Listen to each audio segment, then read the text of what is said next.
Hello, welcome to the moon bath, where we chat underneath the digital moonlight and I talk about what's been on my screen lately. Um, Today, for the news segment, the current events segment, uh, I guess I want to talk about like sort of like the kind of PR propaganda that's going on in media these days, particularly online. Um,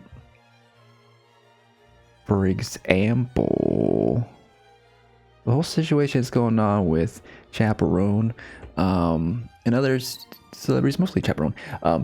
And this article is pretty cool. Kylie Chong wrote it about the misogynist orgies and the trap of ignoring celebrity news. Because, like, every now and then you hear something about a celebrity or something, and it's like gossip, right? And I'm like, I'm not that interested. Whatever. Let's like look into the more important stuff, or let's do something else. But the thing is that it's kind of important because it's kind of representatives, particularly with female celebrities, like the outrage that's goes on, representative of just like the whole culture, the misogynist culture. And so like recently, like there was like some, I didn't read too much into it, but there was like a security guard of hers or something, and she like supposedly harassed like some fan, but then it came out that like it was all like false, like a false story, just like propagated by more either right wing or just like drama culture influencers who want to classify her as a mean girl and like put her down, because she's like one of the more outspoken of the celebrities. She's everyone who's fun, its favorite pop star, I think. And I don't know, it's all stupid, and like this goes more into it and like relating it to like other celebrities like Amber Heard and Johnny Depp trial and stuff, and Blake Lively, and just how like that's just a reflection of misogynistic outrage, whether online or even in like just media in general. But it's also like it's kind of representative also of just a PR machine. Like there's a statistic I saw somewhere where someone said like there's like at least like to every journalist there's like 6 or more PR people, representing the some corporate interest. And like just they like they try to manipulate the narrative in the media for their favors, and so that's part of it too, which goes into also in all industries, not just like pop, but tech industry, for example. Like this is a big news story recently, how like there was a social media trial, like an addiction trial, and Facebook and Google like had to pay like a woman like billions of dollars, millions of dollars. She won the case basically against this addiction thing because like maybe the parents like sued, and like basically putting the blame on tech companies for making these apps and stuff that are addicting, right? And that's part of the technology that they've made, and that's true and everything. But how this whole thing goes down is that they make it seem like big tech lost, but really, and Taylor Lorenz goes into it more in this video, which you should watch. Really, it actually benefits them too, because it continues the new idea that like, oh, let's like have age verification be a big thing. And so now it's also part of like the Heritage Foundation's plan, which is like a conservative group that's behind a lot of these things, to like increase surveillance basically, and to eliminate anything that they consider to be harmful to children, which includes like LGBT stuff, information and trans information, all that. So the big thing here is that pivoting towards social media that requires age verification to supposedly protect people from addiction, to protect children from harm, is all benefiting these companies who are investing in these surveillance ID systems that pretty much want to have your information so they can sell it and continue the market to sell information for advertisers, et cetera, and track you and everything. It's all part of a big plan for the big in tech, really. So it's like, even though the media and it seems to be saying that like, oh, like we're winning, we're winning against big tech, it's all kind of just a facade. It's a misdirection, and we have to be more vigilant about it, really. And like this person says that they're not against technology, but as people on the left, we have to think about how to make tech work for us, not and not to like get like, not to be overcome by this moral panic. So check out that video, but also leads to like a bunch of stuff. And like, again, like this reminds me again like how the media treats people on the left, particularly someone like Hassan Piker, who here we have an article about that, how there's a campaign against him to crush the left because he's a big voice, particularly for like younger people on the internet. And like I've seen a lot of, I've watched Hassan Piker sometimes, more times, I watch him more than other times, but like he does sometimes have like an abrasive language sometimes. Like he is kind of representative, kind of like more of the bro culture of the left, but he has good politics. He's always had good politics, and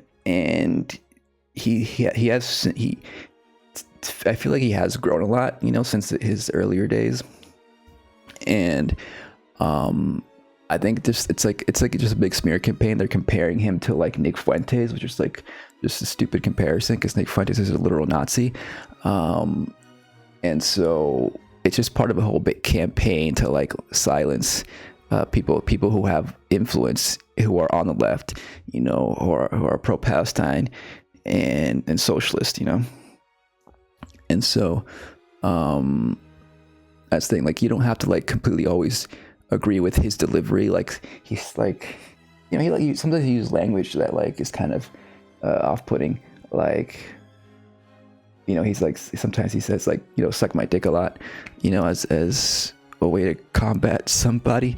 But like, it's just like kind of like it's not like mean-spirited, it's not like punching down. It's always punching up in a way. And like, so like, I feel like we shouldn't, just because like there's these voices out there that may not always be as quote unquote proper in the way they deliver their message, or have some views that we don't always agree with. Like, I think we have to, everyone on the left, I mean, sure, there's a certain line we shouldn't cross, and I don't think Piker has ever crossed that line, up to my knowledge, that we should, try to stick together and work together, because if we start fighting amongst each other, then things are not going to go well, as shown through history. So, there's like, and then he recently, went to Cuba, and I'm interested in see what the video he puts out about that, interviewing people there. There's another leftist influencer video maker, Bad Panada, who's actually much more abrasive, I think, and a lot of some of the things he's a lot more critical, I think, of liberals in general. And I tend to not watch his stuff at all. But Bad Panada did put a video out of him interviewing people in Cuba, what's going on there with the blockade. And that was an insightful video. Just see like, him interviewing homeless people and just, getting their perspective of what's going on. And even though like, I might not want to watch all of his videos, at least that one moment is good, is beneficial, and I think it's worthwhile. So it's like, I feel like we just have to be more vigilant of all this PR and propaganda from the the corporate media, really, and whether it's online or on your TV, trying to besmirch and smear people in order to cause confusion, whether it's against Chappell or Hassan Piker. Anyways, so that's the thing that I've been seeing a lot this week. This week also the Harry Potter show trailer came out. Don't watch it. There's no reason to. This is what Potter money pays for. Recently, this Olympic boxer was cleared after a sex eligibility review. Basically, they had to keep getting reviewed to make sure she was female or not. And this is something that's happening now. It's like some women athletes may have like high testosterone for a reason, and then people are suspicious now because of all this trans panic that like, oh, like you must be a biological male, blah blah blah, and like it's just all stupid. And and this is what Rowling, the author of Harry Potter, of course, is fighting for more discrimination against trans people, and this just goes to show, like, supporting her, talking about or promoting her show, her stories, it all leads to more fame and money towards her, for her to put that money into legislation in Britain and to further marginalize trans folks, and even influencing, is this the right thing? Even influencing the legislator elsewhere in the U.S. For example, in Idaho, they just passed the most extreme anti-trans law. Basically, if you don't go to the right bathroom assigned to your birth certificate or whatever, you could face up to 5 years in jail, and potentially life in prison if it's after 3 strikes. So like, that's just completely absurd. It's gonna be signed by the governor. Maybe it's likely that it hasn't been signed yet, but likely that he will.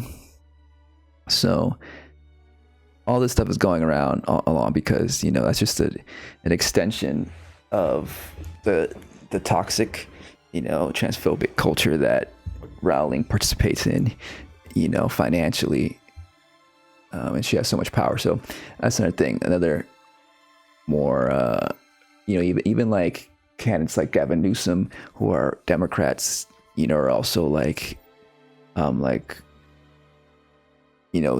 mimicking these talking points from conservatives about being concerned about trans people in sports and stuff. And so that's another part of the conservative propaganda that we have to be conscious of.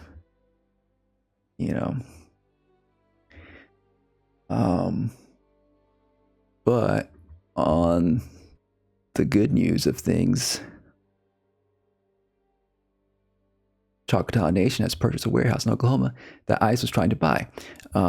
So a lot of native tribes are doing a lot of good these days with the power they have on their sovereign territories. Like Choctaw Nation buying this warehouse to keep ICE out of their neighborhood. And then there's another one I saw.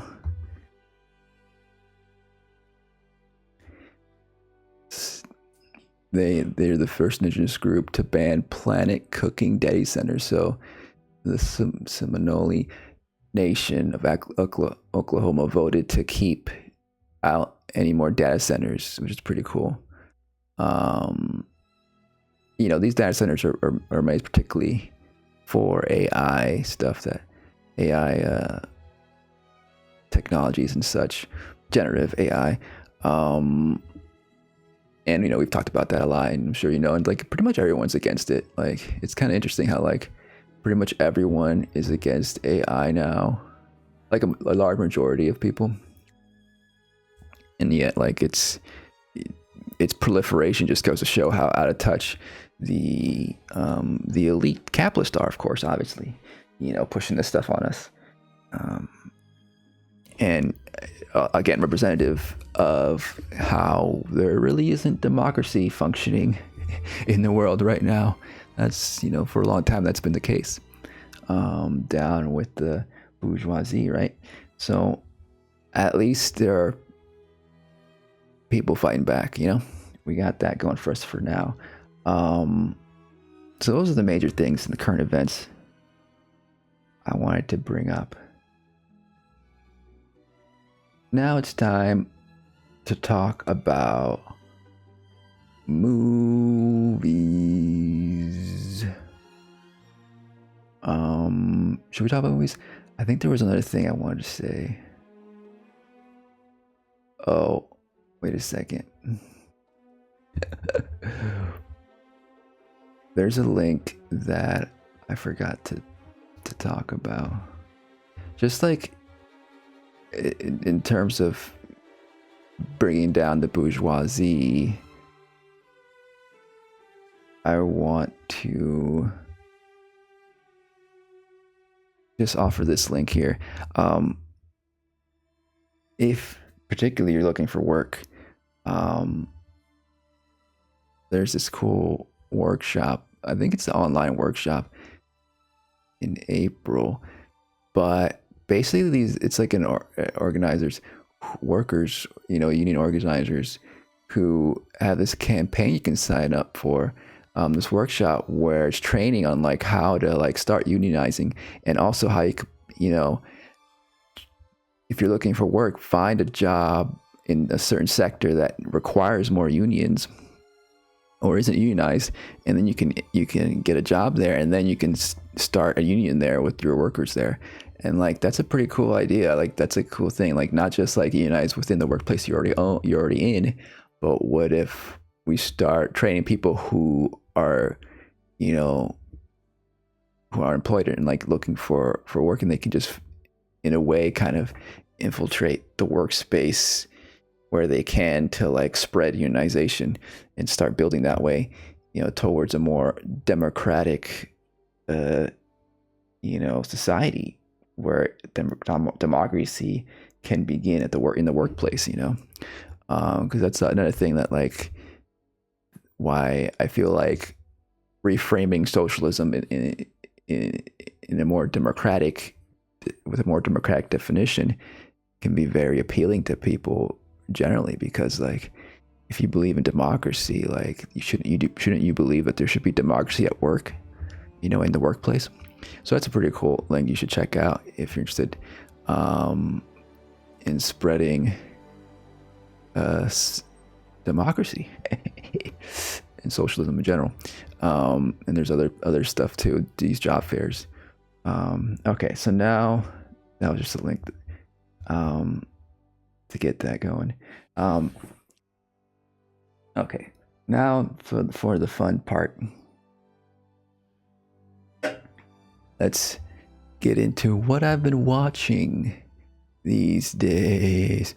So last time I said I wasn't going to go to the theaters anytime soon, but I ended up going to theaters. I ended up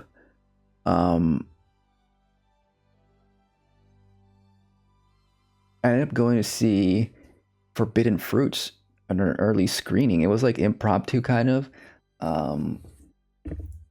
And so I went with some friends, and there was an early screening in the theater nearby, because I want to see this movie because it sounds really cool, right? It's basically about witches in a mall, right? I mean, just the marketing alone is interesting. Like it's like seems to be geared towards like the millennial crowd. Particular, like this poster here is reminiscent of like the Olivia Rodrigo album cover, the stickers on her tongue and her face, but this is just the tongue. But these are kind of like charms, I guess, because they wear these bracelet with these charms, and there's some blood there. And so basically it's like, been described as kind of like Mean Girls meets The Craft, but at the mall in Texas. And so it very much has that that vibe and aesthetic. Unfortunately, it disappointed me because it has all the trappings of that type of genre. But I think the story in general, the script, and just like the direction falls flat, and doesn't really live up to the promise of what it's putting down. Now, of course, that all depends on your taste, and it may very well, and I think it does work for a lot of people, particularly fans of that type of film, which, you know, generally I would include myself in, because I think, I mean, some of my favorite films are like Clueless, The Mean Girls, and The Craft, and it's something that I bonded with my sister a lot when we grew up watching those movies.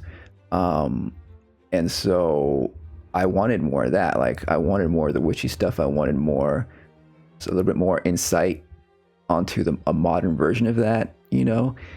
But unfortunately, it seems like it is a limited budget, this movie, and it doesn't quite use it to the extent that, you know, other more indie budget movies have in the past.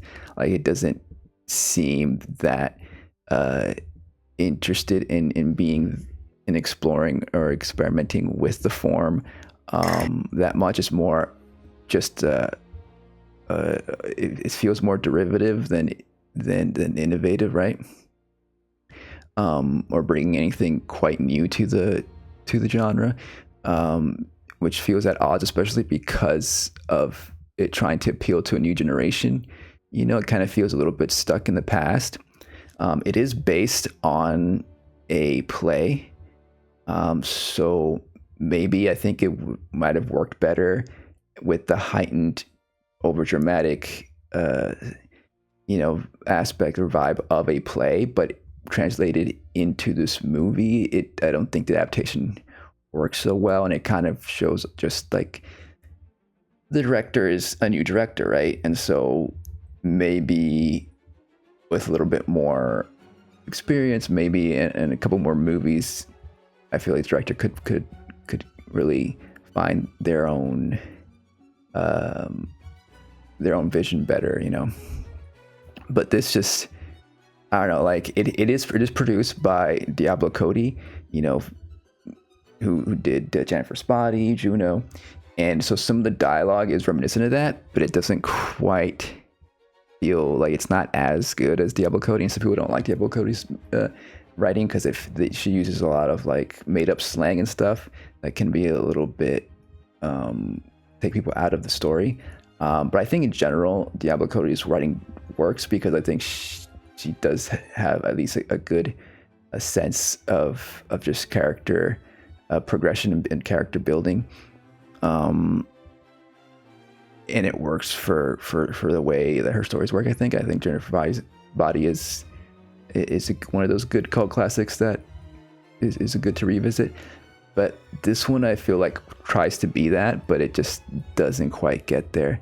And the fact that it stays in the mall the whole time, it does feel, it does make this feel a little bit smaller. Like, we don't get to really fully understand all the characters' backstory that much. Like, we don't get their life outside the mall.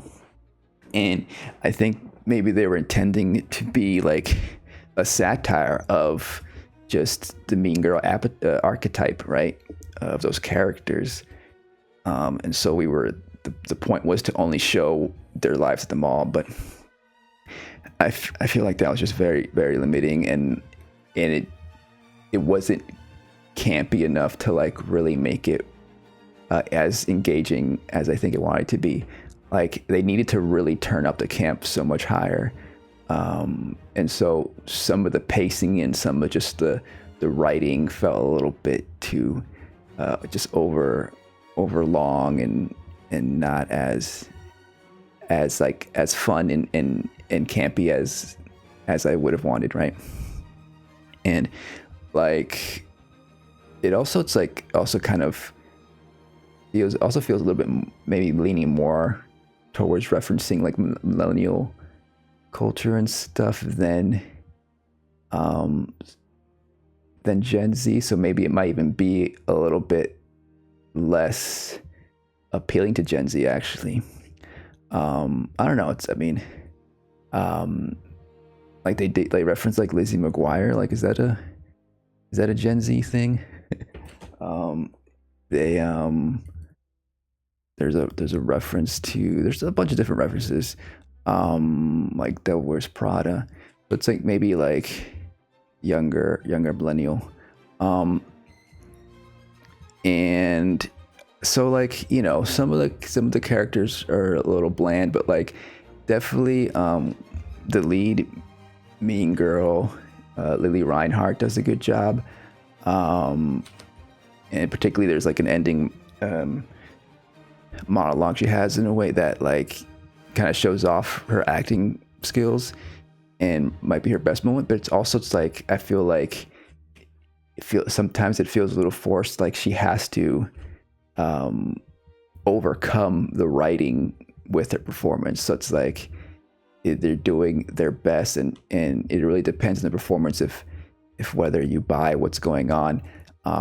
And then of course we have Victoria Pedretti here, who I think is the most heightened character, the campiest character. She plays like the ditzy role, right? Kind of similar to the Amanda Seyfried role in Mean Girls. And I think she represents probably the best of the movie, and like what the movie really wanted to be. Like if maybe the main character or some other side characters had a similar, not exact same energy, but same like passion behind it, it may have been more fun of a movie to watch, and not so much of sometimes of a slog, to be honest. Like I think, you know, she's probably is the best part of the movie, but even still, like the ditzy caricature of her character isn't like top tier of that type of archetype. We've seen better, and that's just kind of just sums up the movie too. Like we've seen a lot of these types of movies done so much better that it's hard, maybe unfair to compare this one to it, and it just feels like it's just a lesser form of that, which is unfortunate because I love like witchy, movies like this, that and I root for movies that have this like strong femme pop girly aesthetic to it. These stories that I feel like don't get enough. There's not enough of them, right? And or get enough attention really in the mainstream. Besides like besides being appealing to women. So I wanted this one to be good. Like that's why it feels like it's a little bit more disappointing, and why I feel like maybe a lot of people will probably give it a little bit more leeway, because of its like maybe low budget, because of just what it's trying to do. That I think they could kind of oversee the shortcomings, but as someone who like watches a lot of these movies, and a lot of movies in general, and maybe has higher expectations than most, this just was a letdown. And then the other major thing, I'm not really going to get into spoilers, but like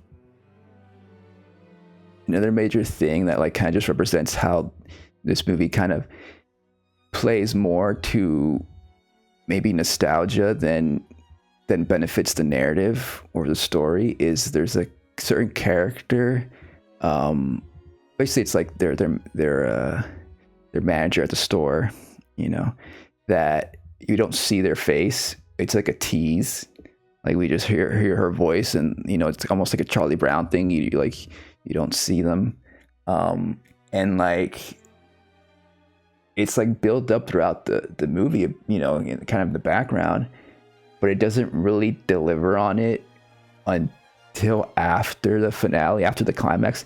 It we get the reveal who this person is in the mid-credit scene, and then it's just kind of comes off as just like a silly cameo that only, you know, I don't even think many Gen Z people, you know, viewers would probably understand. It's like more of a millennial cameo, and so a lot of people may not even recognize who they're seeing, and so it just comes off as like just like a little, you know, nostalgia treat for the viewers. It doesn't really serve the story, and it's like it's like another twist on top of a twist, and of like that doesn't really make sense. Like, again, I'm not gonna get into the spoilers of it, but yeah, it kind of like leaves a bad taste in your mouth afterwards. Like, oh, it's like, why do you even do that, you know?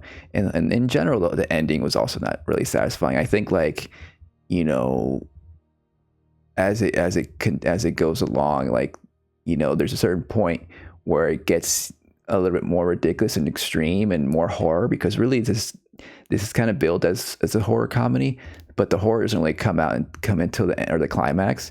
And so at a certain point it does get to that moment, that horror moment, but it's also not as satisfying as I wanted. And it kind of just feels like a made for TV horror movie, really. And this is like partnered with Shudder, so it's like maybe that makes sense. That's the kind of movie you might want to expect to be presented with when you go watch this. Really, like, I feel like this is better as watching this at home with some girlfriends, you know, not so much going to the theater for it, but might be worth it to support this type of movie. But I just feel like you should probably go in with lower expectations and not expect the new Craft, the new Mean Girls, you know. Yeah, there's some other stuff I want to say. Mall culture. The mall culture, I feel like another missed opportunity. It felt like it was mostly focused on their store that they were working at and like we didn't really get to see too much out of that, and it felt like it was a missed opportunity of like exploring contemporary mall culture in Texas, because it's based in Texas, by the way. There was like, it feels like there was so much left on the table with this movie, and so that was another disappointing aspect of it. Like we've seen mall culture in film, whether it's like in Clueless, I think there's malls, and then in like another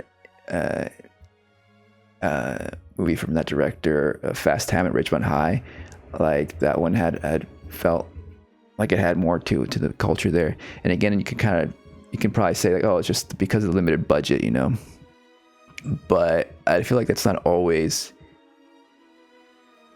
like a cop out, because it's kind of, sometimes it kind of feels like a cop out to say, oh, because limited budget, like it feels like they could have been more inventive with it and explored more of this world. But no, it felt a little too small. It felt like it was not fully cooked, you know.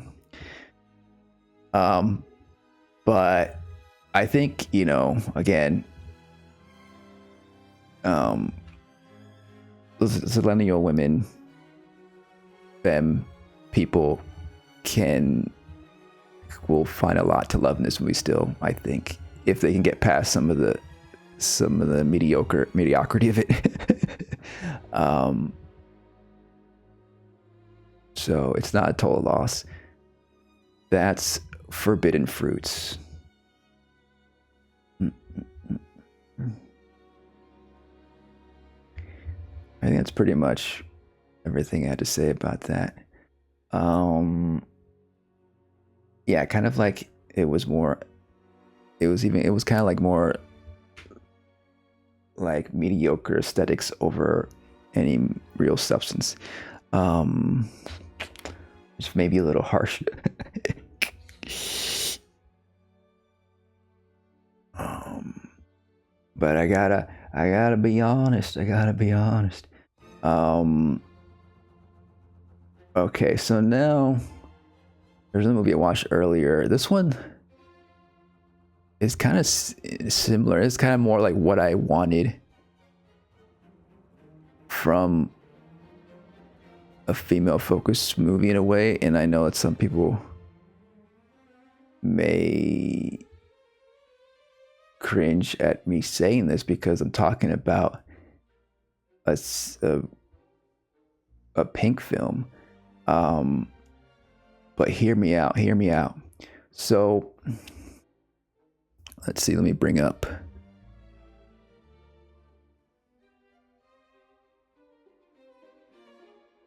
the video and all. Interesting. Hold on, I gotta adjust some things.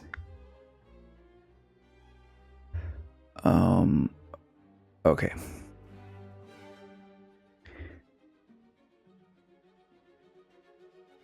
Hold on. Everything's happening. Okay, so I watched an older movie. This one, like, feels like it fulfills more of the celebratory nature of just being a woman or a girl in this world that I maybe perhaps wanted in Forbidden Fruits. And even though this may be a little bit more risque because this is a pink film, which is a category of pretty much erotic cinema from Japan. And it's not exactly porn, it's more like softcore erotic cinema, kind of like erotic thriller you would see in US and elsewhere. But it centers around like these two sex workers, right? A dominatrix and a more traditional call girl. But the thing that makes this, I think, more exciting and fun is the fact that like it focuses on like their everyday life. It's like a slice of life, and it's called, by the way, A New Love in Tokyo. If I didn't say that already. And so, you know, we get a clear view of like, you know, her work life here, right? Which is, you know, as a dominatrix, she, you know, these men pay her to humiliate them and stuff and to be dominated. And she doesn't even have to. She doesn't really, you know, have sex with them. She just, you know, humiliates them. And it is intercut with these like erotic photography from Araki here, Nobuyoshi. I think that might be him right there. Nobuyoshi Araki, who, by the way, is a problematic photographer. Like, so this is like 95, I think, 94. Yeah, but like some years later, in like he became more popular, I think, in the late 90s and 2000s. But like some years later, like he became like kind of more an emotional abusive photographer, right? And like financially abusive. Like they came out like one of his models wasn't like being paid, you know, for all the shoots, and like there was photographs that she didn't want to be shown that were shown. It was a whole thing, and it was pretty bad. But he's, you know, he's still regarded as like one of the top erotic photographers of that time period, but kind of representative of just like photographers in general who are exploitative of the models they use. But the story is based on his story, but it's directed by Banmei Takahashi. So, and because like it's focused on these two women, female friendship, really, I think Araki doesn't have much more influence besides that. So that is a little problematic aspect of the movie. But I think overall, because there's so much other people behind the central force of the story, the directors and then the other screenwriters and the actors, like that's, I think that makes it more less of an icky film, I think. Had it only been directed and helmed by a Rocky or something. So but yeah, so basically it's really like the thing is that it's like a female friendship movie, really. Like it and you know, I don't want to compare it particularly to just to Forbidden Fruits, because they're totally different movies, but like this one like actually, you know, gives the characters a lot of room to breathe, and really goes into their stories more, and we really understand who they are and how they deal with the world in this, you know, matter of fact, you know, sometimes fly on the wall look at them. And yeah, it's interstitials. There's these moments of like erotic photography. I think actually works with the characters, like who they are. Like it doesn't feel like skeezy. Like it doesn't feel like a skeezy porno. In the sex scenes in general, like it doesn't. It's part of their life, right? Like the one's a call girl and the dominatrix, but like really the dominatrix sex scenes are more of her just scenes with you know, within her theater group. It's more of just her everyday life, you know, because she's promiscuous, but that's okay, you know. It's not moralizing her, you know.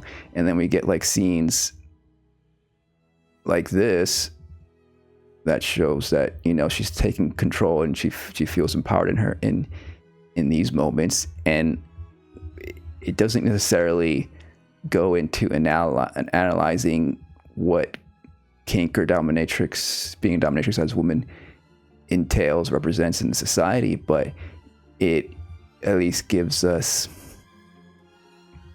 you know, sort of like a preview of this woman who finds joy and finds independence in this patriarchal world without like submitting to the men in her life, focusing really on herself. And like, because, you know, you can say that like she only has power in a scenario where the men pay for her to role play, right? But then outside of the workplace, she's subordinate to the patriarchy. But it doesn't go that deep in analyzing all that. But it kind of showcases like what it's like to live, to kind of like extract joy and a sort of liberation from the current system. You know, for example, she goes on these dates, right? And with these men, and they buy her drinks, and they go to dinner, and they have this fun ride, and they have all this joy and fun with, you know, and she's doing this date with her new friend she made, who's a call girl as well, or he's a call girl. But then they decide to, you know, abandon the guys and go have fun themselves, you know. And this is a really fun scene here where they're just running across town, you know. So in that way, it does feel empowering in how these kind of women kind of like live for themselves and not for any man or anybody else. And then you'll also get scenes like this where you see like, oh, she's just having a nice time just feeding this bird, for example. Like just like slice of life, everyday things, you know. Or like, you know, her reaction to these men leaving her voicemails, you know. And he's like, the guy's like, wait, why did you run away? Like, why don't you, what did I do? And she's just like, oh, like, you're just boring, you know? So it's very like, you know, like a personal views of these women's lives that we don't see that much when it comes to like, whether it's a Pink film or other films regarding sex workers, so it doesn't really like moralize sex work, and it doesn't really, neither does it glamorize it either, because there are some scenes, particularly with the call girl character, who's a younger character, there's scenes of danger. Excuse me.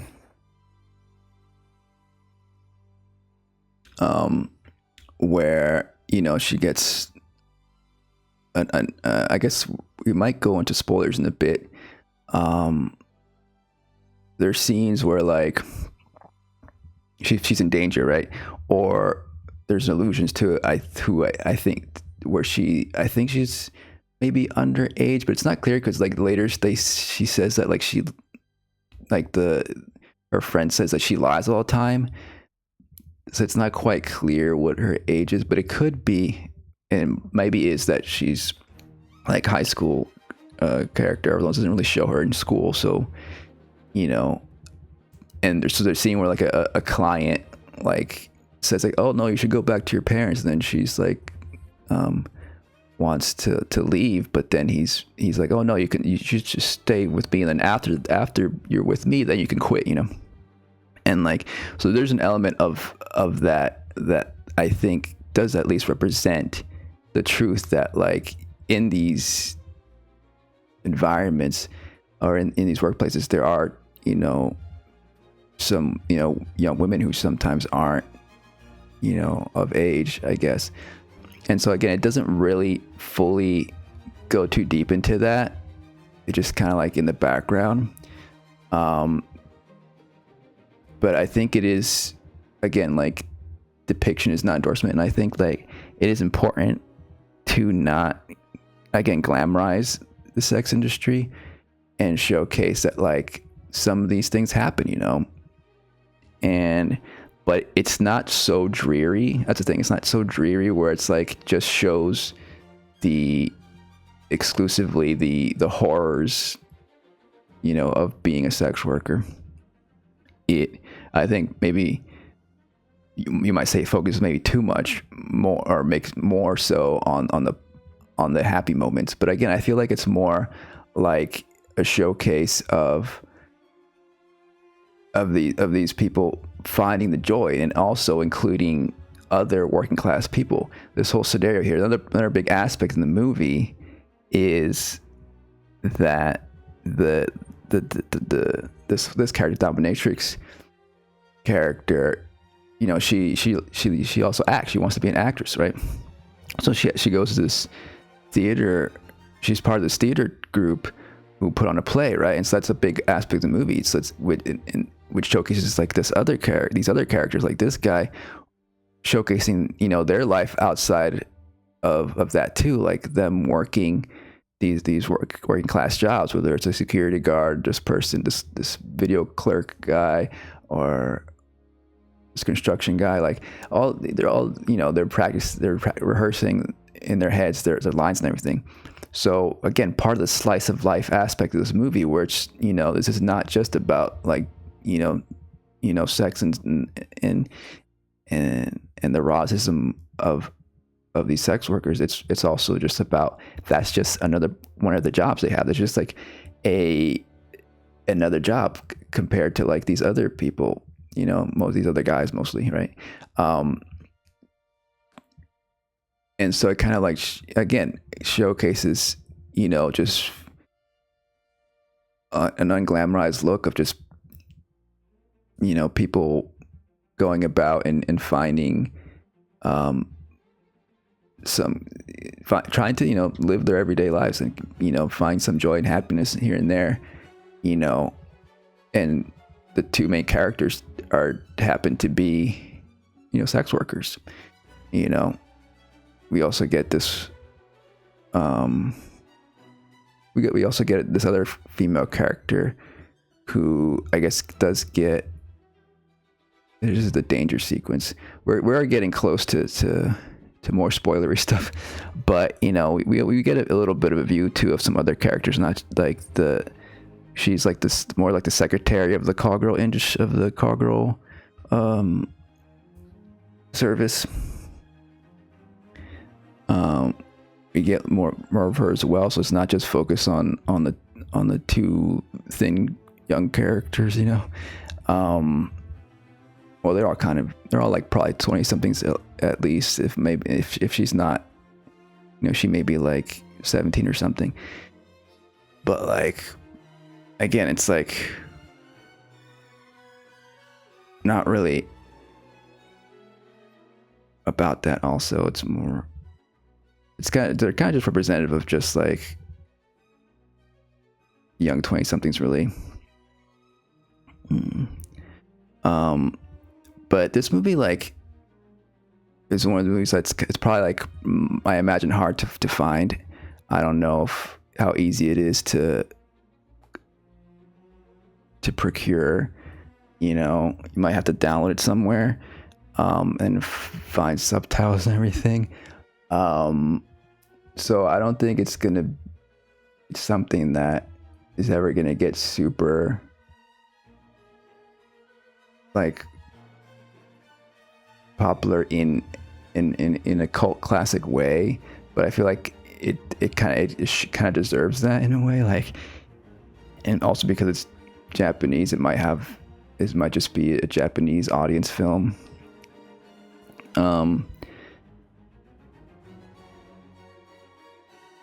But yeah, so I don't know, but like I guess I'm gonna go into some spoilery parts just to go a little bit more deeper into it. But I think that if you're interested in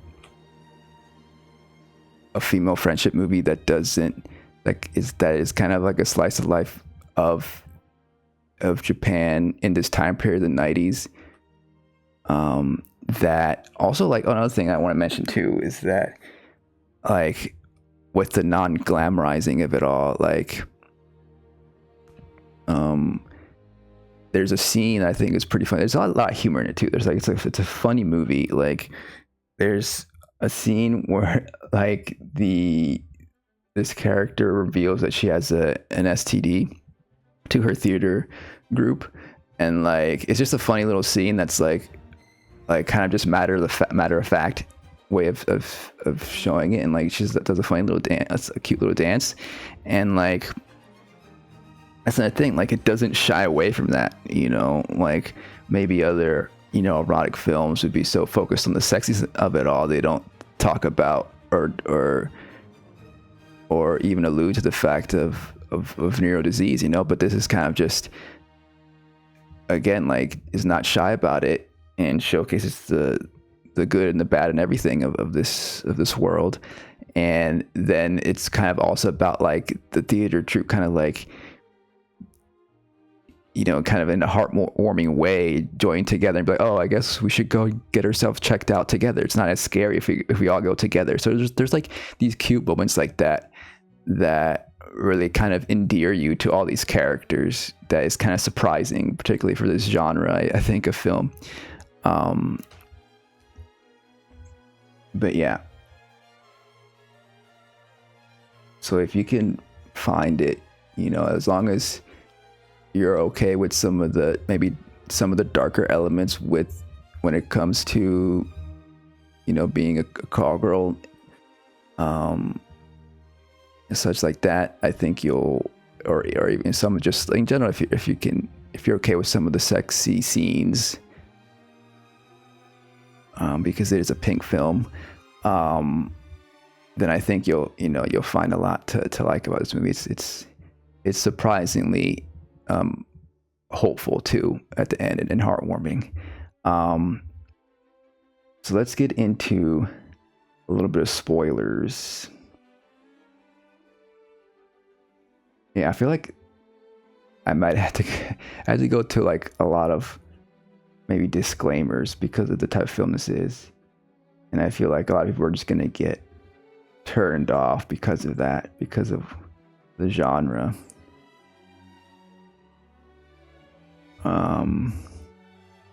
So here we go. So let's see where. So the scary moment here was the guy with the knife, and that she was gonna like get cut up and stuff, and they call in like this like gangster yakuza guy character. So this kind of showcased, you know, this is like an industry that's kind of like, I imagine, unregulated. I actually don't know exactly what the laws are when it comes to the sex industry in Japan, but like this at least showed like that these workers, like the company at least cares enough to like protect, you know, the girls that are working for them, which I thought was interesting. And it kind of like a gangstery way though, kind of representing also how like he's like telling him like, hey, like we can't have people like you doing this, you know, this is bad for the business and all, but it's also kind of like almost feels like anarchistic, like people like, almost like people showing up for each other, the community showing up for each other, and without like a state or the police intervening, you know, there's people who are gonna like protect the vulnerable, you know. So that's like kind of came off like that to me a little bit, like this scene, and like maybe is also representative of Japanese culture, which maybe feels like even like creepos like this may feel like they're more they have to adhere more to respectability and honor than maybe in other cultures. I don't know, that might be a bit reaching there, but it feels like maybe something like this is representative of Japanese culture more so than other cultures. The sense of being respectful even in these precarious industries. I don't know, but it's interesting to also juxtapose her character with this other character and how their different jobs work. This is a funny moment too, when like she's like recognizes that he's a client, he was a client of hers, so it's like, oh, I don't want you to do an invasive procedure and just give me the medicine for the STD, you know, which is funny.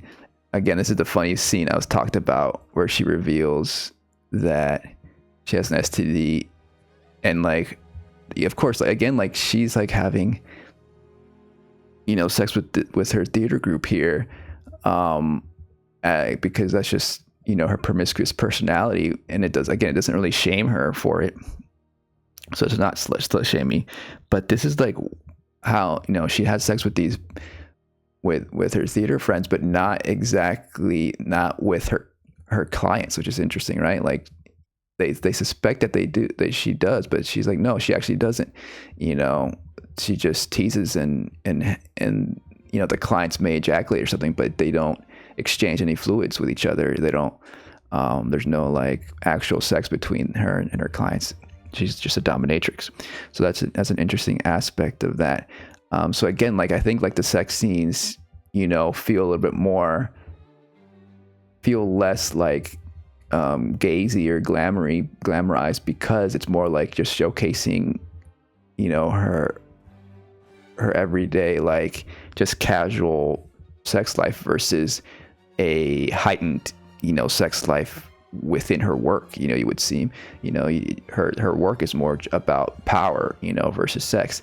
And then the Call Girl's other character, you know, showcases maybe more the danger of actual sex with clients, you know.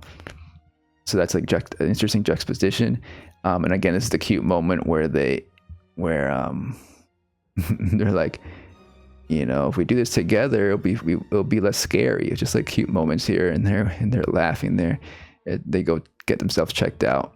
And then I guess like she's like kind of representative of more of the younger generation of, and maybe like being too reliant on finding a husband, you know, which is definitely a major thing in patriarchal girlhood. While this character represents like the independent nature, you know, I also love these little flashbacks to her younger life. Like it feels like very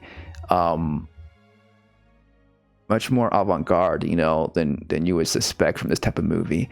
And again, showcasing like, you know, maybe a criticism I had with Forbidden Fruits, where like, even though that was low budget, this is also a low budget movie. A lot of pink films are often low budget.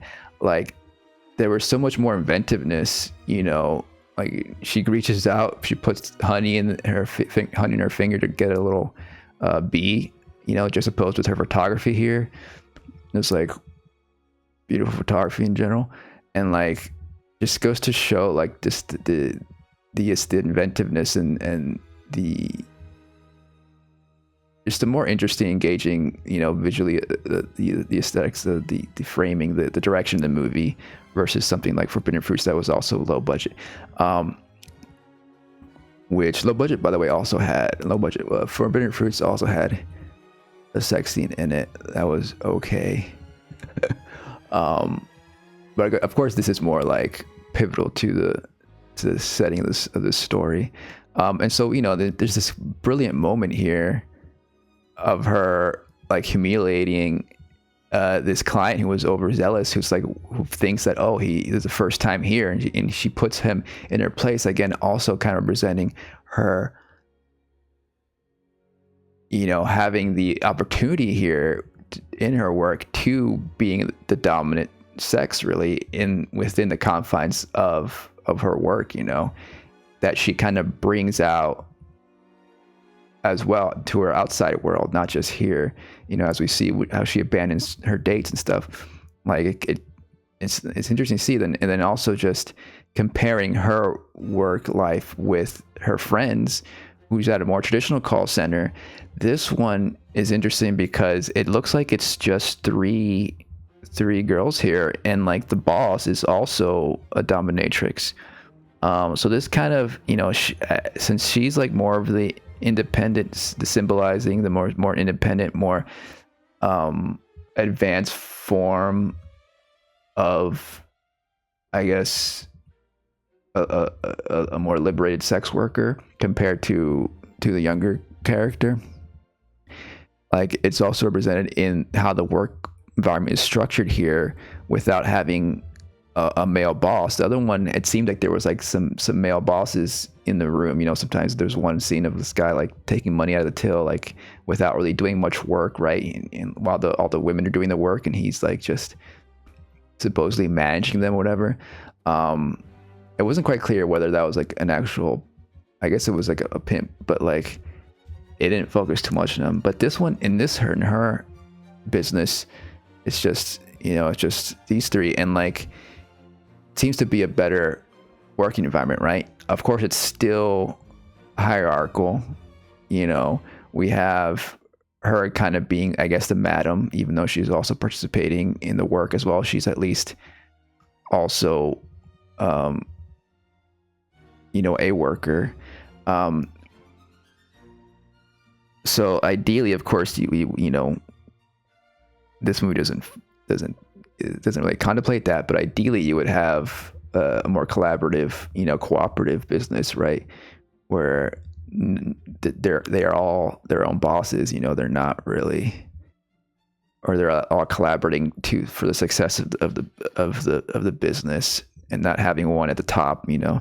And I assume it's all based on seniority, right? Like she's the one that's doing the longest, and maybe in a 3-person business, this might be perfectly fine for the most part. As things grow in size, I think cooperative businesses are more beneficial. But because it's so small, like I imagine they're all having, they all feel like they have enough. They feel like their working environment is egalitarian enough, right? Or they're not being exploited. But I feel like, you know, as a socialist, I think they could restructure this to be a little bit more, even more egalitarian. But anyways, so like, but it's interesting to just see the different versions of sex work here. And so this is, a really pivotal scene here of her like putting the guy in his place, and now he understands, like, you know, she's the queen, and this is what he wanted all along. He wanted to be dominated like this. He was trying to like set the rules and everything, but he was just naive about it, you know. And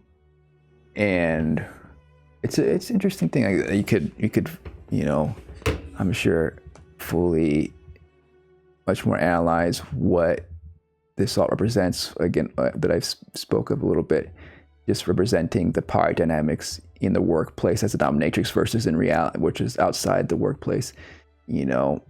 But she takes that, but part of the empowering nature of this movie is seeing her bringing this dominatrix attitude from here all the way to her acting to just her everyday life. It's also a place where it's a more heightened nature, where she's more heightened here in the sense of her domination, right? Her a way to like kind of punish the patriarch in a way in this small confinement. Than here, through that financial independence, she can live a good, fun life, decent life, and explore her other interests like acting. The whole scene, the play here, I feel like I wish it would have been a little bit less cliche and not so. It is mostly men in the acting group. She's like the Smurfette character, and so she kind of plays the princess role and the wife role that like waits for her loved interest to go and become a man, and then she's gonna wait for him forever to come back, and once he comes back from his adventure, she'll be waiting, and he'll be a fully fledged man, so it's very conservative story here. But I think that, like, at least the way I'm seeing it is that it's again representative of the reality of like how her character has to kind of like live within the society where, like, in these plays and these arts, in this artwork she's participating in, she's not the central figure, and she plays a traditional role, but she at least finds some joy in it, and she feels like she's able to express herself and do something worthwhile that will fulfill her emotionally, and not feel like she's like subordinate to all the men. And she's not exactly like, this is not like a highly political film. She's not really like revolutionarily fighting against those roles in her outside world. She's kind of just like playing a role. Like, it's almost like this is like the opposite of her dominatrix work, where like in that she plays a role of the dominating figure with the power, and then here she plays the opposite, but she like captivates the audience. She gets her spotlight, she does get a central role, and then at the end, they get to celebrate and have fun. And at first I thought this would be it was a little weird that like everyone was she was asking for a kiss. I think it's the first kiss, I think maybe it was them two kissing, which I think was fun, like cute, friendship kiss. And like the guys are like, oh my gosh, it's two girls kissing, whatever. But and then he gets a kiss, and this feels it feels creepy. But then like everyone kisses, right? And including two guys, like even with tongue and stuff. And so it becomes not so much of like get rewarded to kiss the girl for our job well done at this show. It's more like everyone's celebrating, forget gender. Like, it's almost like gender is not a thing anymore in this celebratory moment, and everyone just starts kissing each other, and it's just kind of a funny moment. So, we can see them kissing over here in the background. So again, like, it's an interesting moment. It's more, again, it's more revelatory. It feels better than just had it been like some more like male actors deciding to get kissed by the female actor and forcing themselves on them. And then this is interesting.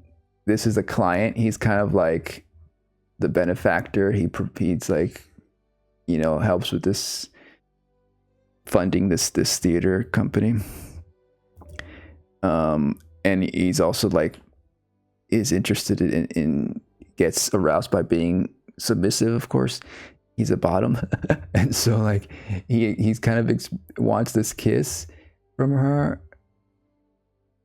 when she cries because it is like a big moment for him, because he's never had that. I'm pretty sure. I forgot. Did we see him in a session? I feel like we did see him in one of the sessions, whether right, and then like, but in reality, it's like the other girl kisses him. So this is kind of another mischievous thing that the lead character does, where just like she rejected the doctor from getting that inspection, she's gonna always reject, even in this world where he's a benefactor, where he has the money power, she's able to reject, have these little victories, like reject this intimate kiss scene, where whether it's rejecting like physical, like penetrative or similar sex with their clients, she resists and rejects even something like a kiss, right? Which for a lot of people and a lot of sex workers is even more intimate than penetrative sex. And she gets that, because his eyes are closed, and her friend helps her out with that,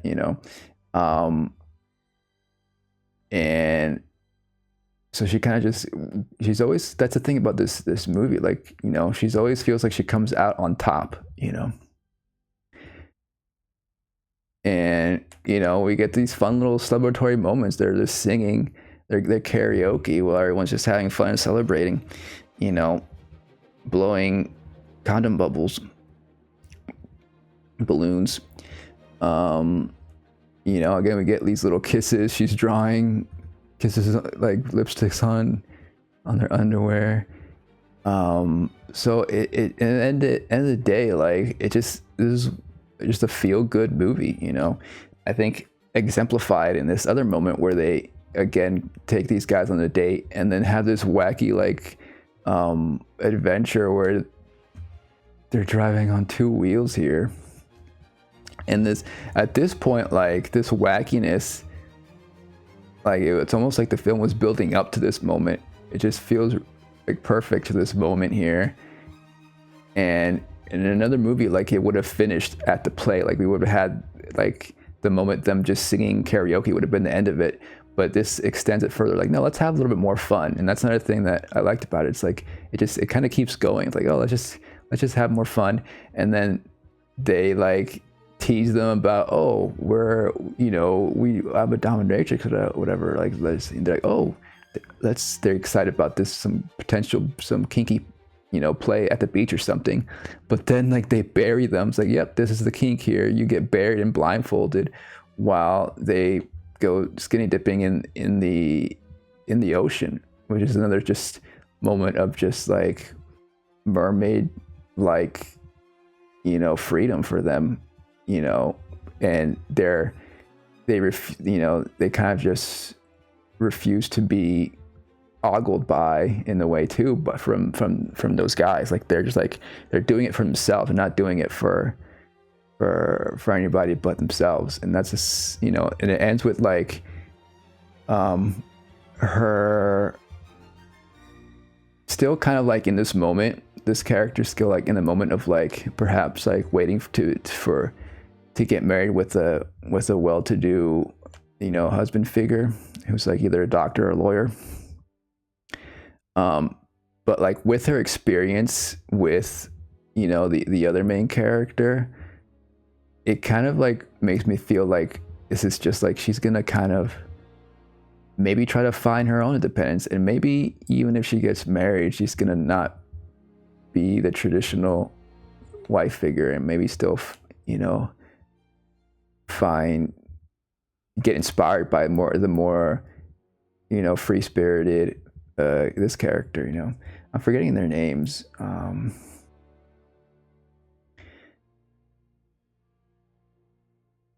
This is Ray, I think. and then the other one is Ayumi. Yeah.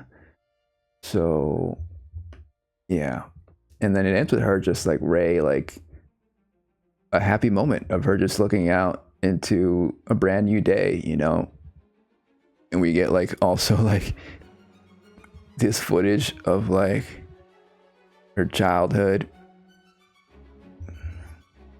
kind of again grounds it in reality and stuff, and like gives a full breadth of her character, you know. That's by showing her past like this, really makes her feel more of an authentic person.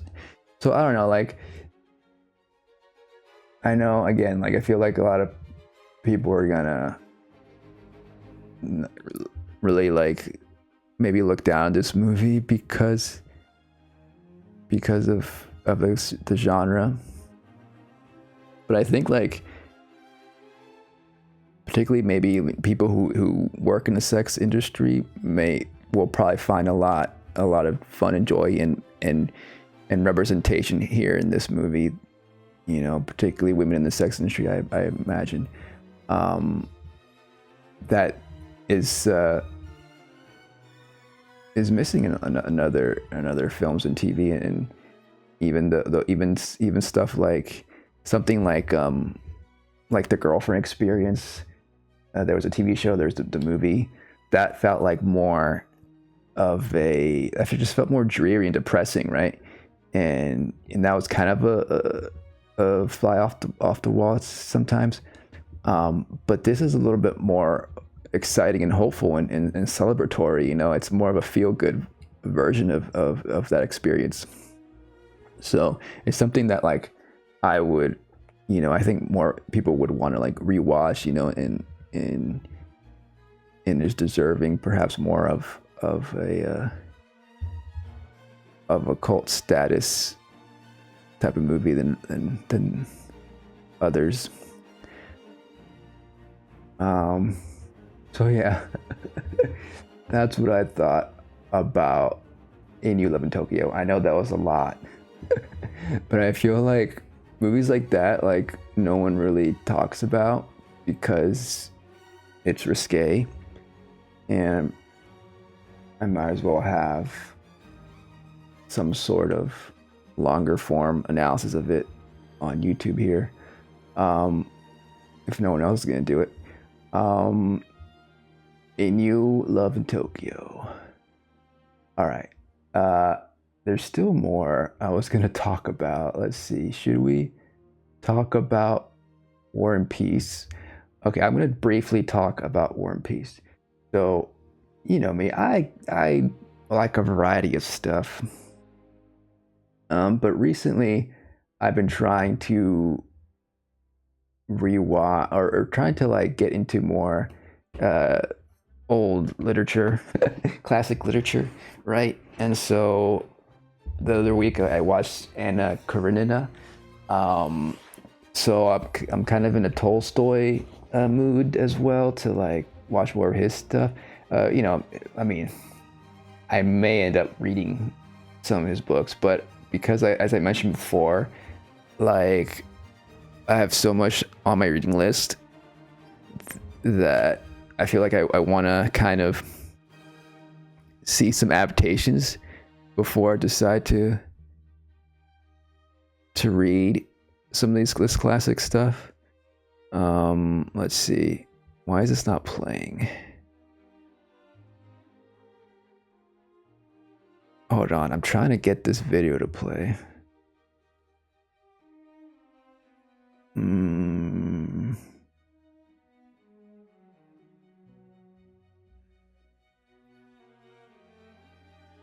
One second.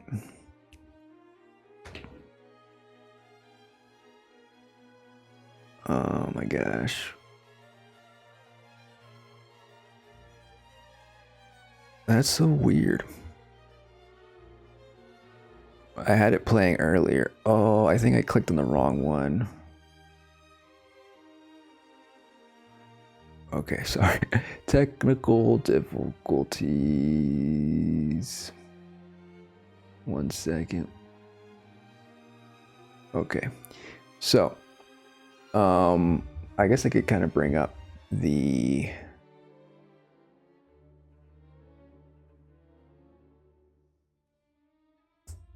Letterboxd just as a starter here. Okay. So yeah, last time I watched Anna and Karenina, that was cool. That was fun. I liked the Joe Wright version. But now that this week I started watching War and Peace, and this one is like actually a Criterion classic. You know, this is like from '65. Sergei Bondarchuk is director here, and it's a freaking epic. It's actually 4 parts. I just watched part 1, and they don't make movies like this like these days, right? I think the last major epic was probably Lord of the Rings. Like that was a 3-parter. You know, there's franchise movies, there's like superhero movies, but like things that like, you know, feel like literally epics, they don't really do anymore. So it's interesting to watch, and this one's like apparently it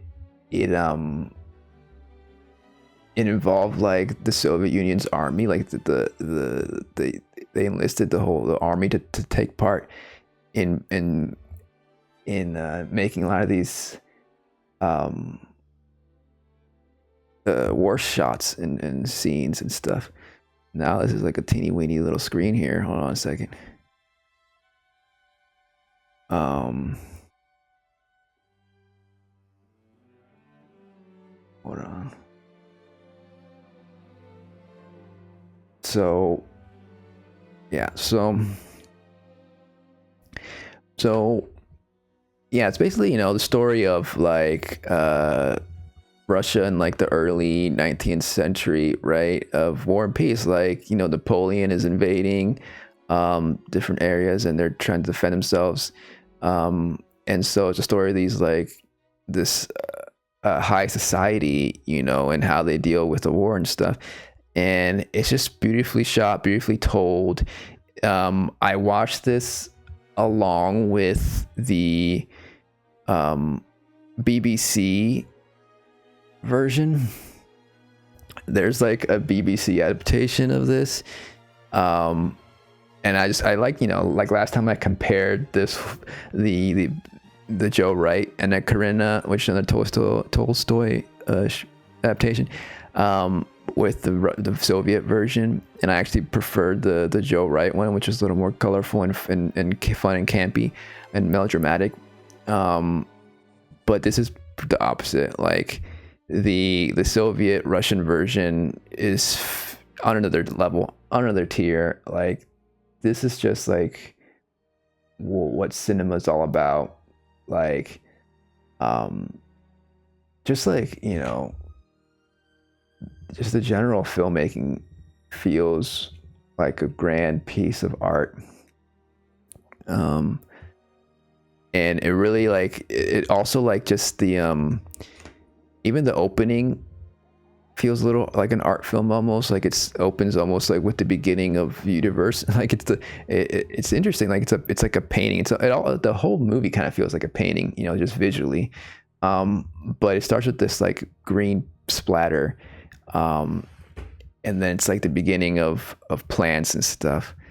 And then we get these grand views, and we get like this dialogue from Andre, the main character of this part of the movie, and how, I believe that's Andre, talking about just like existential questions and philosophy, morality of it, that really represents kind of like, I imagine, what the writing of Tolstoy is, versus like the BBC version, which feels like just kind of a spoon-fed summary of the book. This feels like it's an actual adaptation of literature. He goes on about like about how, like, you know, evil men come together and they're really strong, and so it only makes sense for honest men to come together, you know, do the same, and that's how we fight evil and stuff. And it's these grand like thoughts about the nature of humanity, and and morality and like what we can do, and how we deal with it all. And I just thought it's very interesting. I'm gonna take, I know it's weird, take a quick little break, but I really gotta go pee right now. I'm gonna BRB. This is all record without editing, so that's just what is gonna happen. I thought I could hold it, but I'm gonna be right back.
Okay, so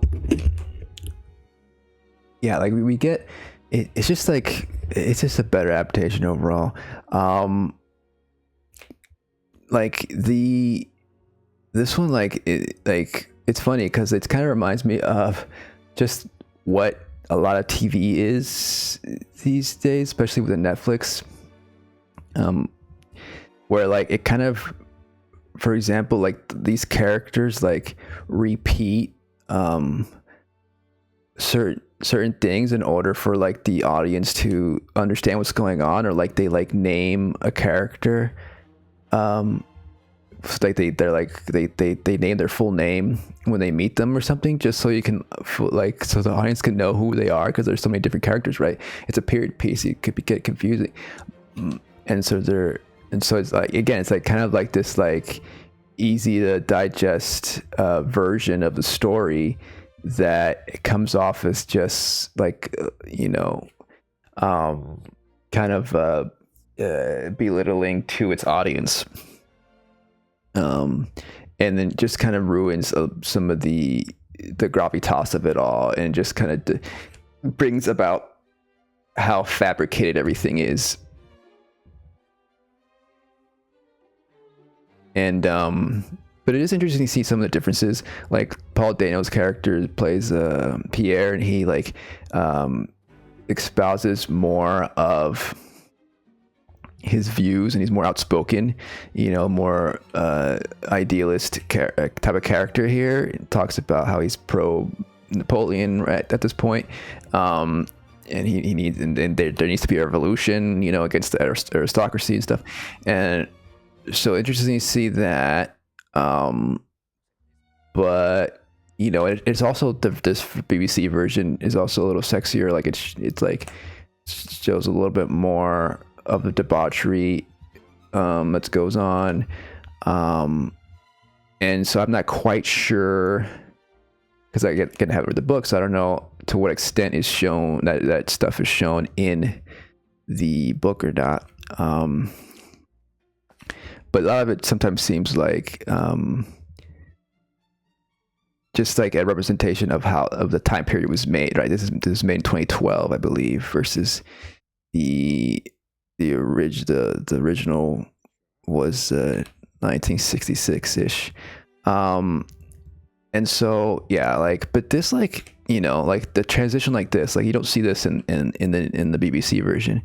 We get it zooms into the rain covered windows, and then it slowly, we get a dissolve, or actually it's just a cut there to the other window, and now we're at this other place. Like it's like fun, like cool, like cinematic transitions that, you know, just show off like the scale of this version. And again, it's maybe unfair because this is like, you know, with the whole Soviet Union behind it, grand epic made for the cinemas at the time period,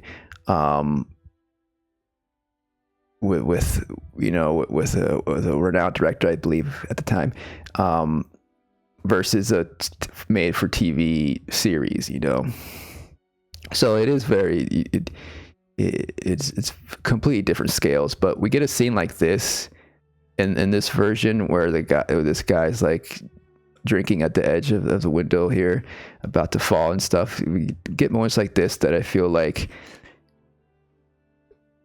more visceral than the BBC version.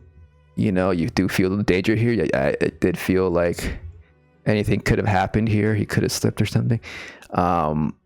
And so the stakes are bigger. There's like, we do see this whole sequence was kind of cut from the BBC version, the bear sequence.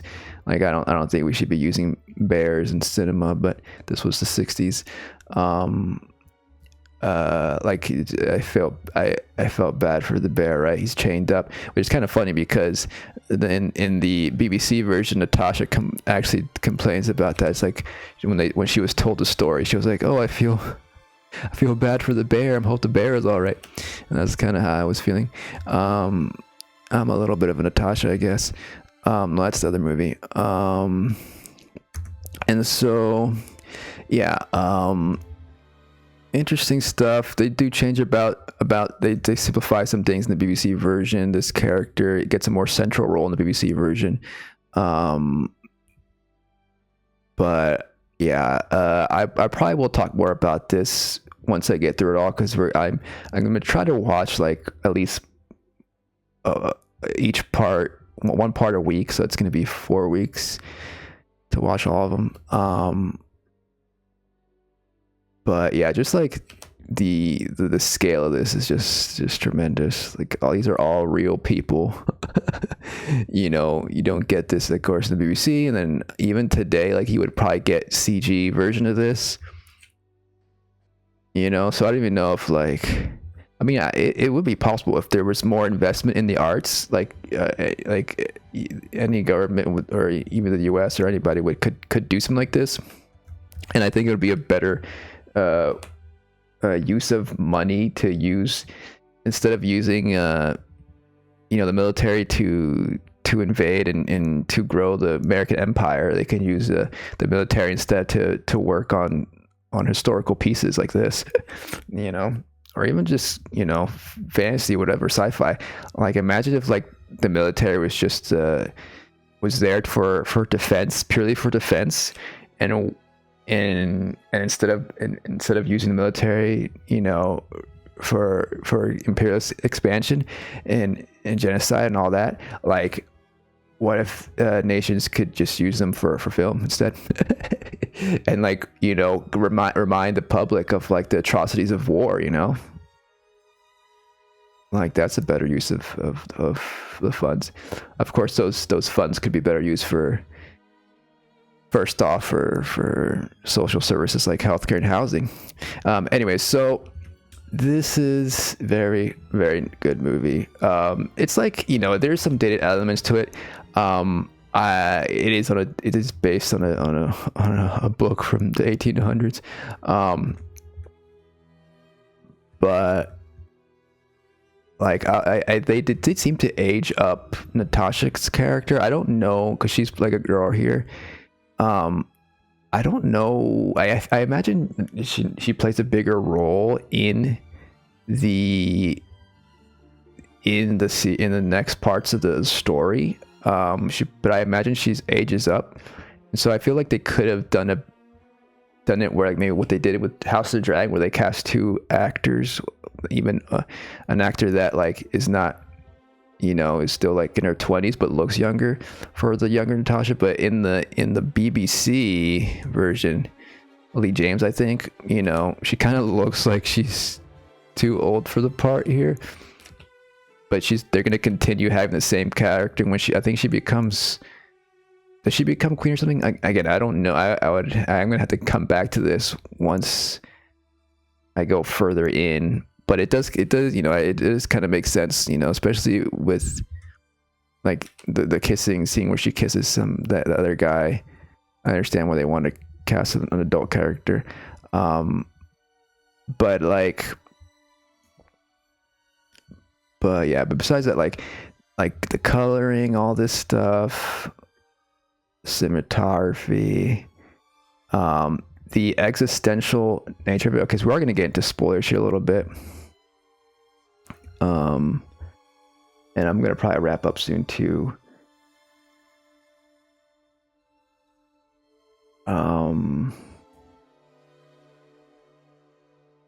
Spoilers. This is part 1 of War and Peace. I imagine the first fourth of the novel or something. I don't know. Yeah, they have a duel sequence here, which is pretty well done here.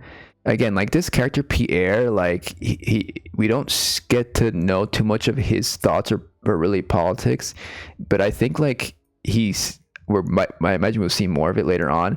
But I think what the BBC version does is it kind of like really fast forwards a lot of these character arcs.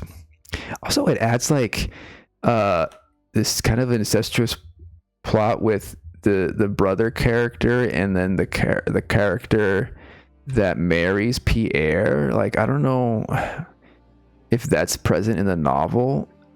This character. So this character is kind of has like there was like a scene with him in bed with his sister. It's like really weird, and like I don't know if that's part of the novel. And, like I know like cousin marriages and stuff was a thing back then, but like I don't know if that's part of like them trying to sexy up the whole story or not. But that was a little bit weird. The good thing about the BBC version is Jessie Buckley. Jessie Buckley's in it. I feel like this is before she did anything major, right? An early Jessie Buckley performance. I think she might be she did win an Oscar recently. She might be one of the best actors in the series. Like really, like the acting is like kind of bad. Like, and it might have to do with like just the maybe the rushed TV budget nature of the series, but like they maybe had only like 1 or 2 takes or something. But like I think Buckley does a really good job with what she gets here. Just goes to show why she won an Oscar. But anyway, so that's the BBC version. I watched 2 episodes of it. It's a little bit behind the part 1. I think part 1 covers a little bit more than the first episodes. But it's only like 6 episodes, the BBC version, versus the Soviet 60s version of War and Peace has 4 parts, but each part I believe is like a couple hours or more. I think the total is like around 8 hours for all parts of War and Peace from the 60s. But then the BBC is 6 hours total, with each episode being an hour about. So there's actually more in the Soviet Russian version. But which is kind of interesting and odd, because the BBC version kind of feels a little bit more rushed. I guess it makes sense, but it also it feels rushed. But then also it feels like it sometimes it slows down and focuses on certain characters and certain moments. Like the scenes in this house with or maybe they focus more on the Natasha character early on because they're building her up, I think. So that's another thing. Again, I don't know where the story leads, and even the relationship between them two, like they get a lot more screen time in this version. Pierre and his wife here, and she's kind of representative of like marrying just for status and money. And there's a whole infidelity plot here that leads to the whole duel, which I think we'll see maybe the next episode. But it's really well done here. Again, just showcasing the staggering difference between the filmmaking here, and it's a little bit melodramatic here, but I think it fits. Again, the painterly period piece nature of this. Even the dialogue here, it feels like a novel versus the other one, the BBC version. But yeah, I would say just watch the Soviet version. It does have a Criterion release. I don't even know how you can find. I don't know if the BBC version is easy accessible, anyways. And this ending was nice too, because it kind of shows how Andre is kind of about. He wants to escape the high society life and feel something and go to war, and he leaves his wife behind because of that, and she ends up passing during childbirth. Another tragedy, another common tragedy you see in these older stories. And he comes just in time. It was like a bit of a surprise twist. I think it was more of a surprise twist in this version than in the BBC version of him coming back. Because you think he's dead, but he's not. He doesn't die. Because the death scene in this version, again, it feels more poetic and more literary. Looking up in the sky, he's laying down, and another soldier's like, "Oh, this guy's dead." Or he says something better than that. But while in the BBC version, the death of Andre, he's just on the ground blinking, and it's it just looks so silly. I don't know if we'll show it. Brian Cox is fine in it. He's like General Brian Cox, but some of these characters just feel like they're there for the paycheck almost,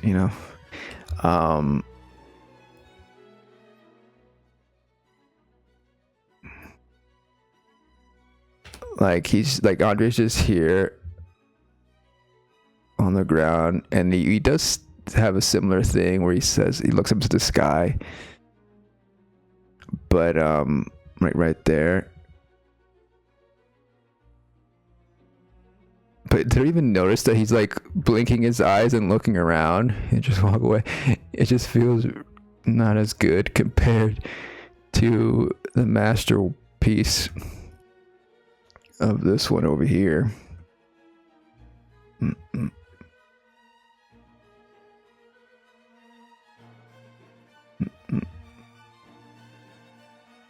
I mean, it's more just an exercise for me to compare both of them. Other thing, I guess one thing that was kind of weird here is that we don't see him get shot or anything. It looks like he's just he crumbles right here, but we don't see him get shot. We just assume he's got shot or something. And he falls down, and then someone takes this necklace that his sister gave him. So this is just a more beautiful shot here. And actually, I think, is he actually blinking here too? Yeah, he does blink there. But just the composition is just much better, of course. I guess they just assume he's gonna die because he's wounded, and they don't care to help him. It is funny. It's it looks like he's still alive. You should help him up. Maybe the point is that they're gonna help him up in a second. But it ends here with the idea that he's looking up to the sky. It's there's nothing so beautiful. There's nothing as beautiful before, right? I haven't noticed how the sky was so beautiful, and he feels connected to the world at this vital moment in his life. And then it zooms out. Great shot of a zoom out there, ended part one. But then he shows up, right? And that's the surprise. And I think, the message goes to the family that he's dead. Apparently, I think the point is to kind of make you feel like he's dead. And I think it just worked better here, you know, when he shows up. And then again, it ends with him kind of like, you know, again, he was like all about his almost self-interested person. And it kind of ends with him being like, you know what, I want to live. You know, he's all depressed, you know, because it's like, you know, his wife died, and he didn't really, he realized that the war was stupid, and like nothing was accomplished. He, you know, it's not, you know, it's not worth going to war just for glory and stuff like that. And like, and then he does spot Natasha. I imagine, is she going to be a love interest to Andre or something? That's what it looks like. I wonder, are they going to cast another actress for Natasha on the next part? I don't know. We'll see. We'll get some updates next week. Probably next week. I'll try to watch at least, like I said, another next part 2 next week. But I do like this ending here. He feels connected to Oak Tree. The Oak Tree, like the Oak Tree keeps on living, you know, like I'm going to keep living. I'm not going to quit.